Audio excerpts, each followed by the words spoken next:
Nous allons parcourir maintenant la fiche de cours. Alors, la section d'une pyramide ou d'un cône de révolution par un plan parallèle à la base est une réduction de la base.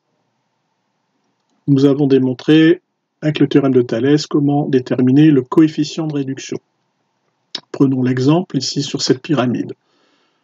Vous avez une section paraplan qui passe par le point O' et qui est parallèle à la base ABCD. La base ABCD est un rectangle, la section est donc aussi un rectangle qui est une réduction de la base. Le coefficient K, c'est ça qu'il faut retenir, c'est la hauteur de la petite pyramide divisée par la hauteur de la grande pyramide, c'est-à-dire ici SO' divisé par SO.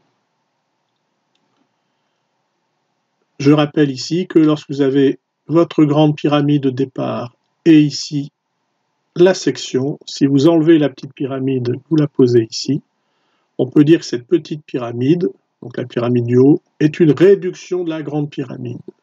Ce qui fait qu'on va en déduire des petites choses importantes. Quand on passe d'une pyramide à sa réduction en multipliant les longueurs par le coefficient K, coefficient de réduction. On a donc la longueur A'B' égale K fois AB. A'B' égale K fois AB. Et ainsi de suite, B'C' égale K fois BC. SB' égale K fois SB. L'aire de la surface de la section, l'aire du rectangle de section, est lui égal à K au carré fois l'aire de ABCD. Vu dans un cours précédent, quand les longueurs sont multipliées par K, les aires sont multipliées par le carré de K. Intéressons-nous maintenant au volume. Donc, comme on l'a vu dans une leçon précédente, quand les longueurs d'une figure ou d'un solide sont multipliées par un coefficient K, son volume, lui, est multiplié par le cube de K, K au cube. Donc le volume de la petite pyramide qui est ici au-dessus, de cette petite pyramide, est égal à K au cube multiplié par le volume de la grande pyramide.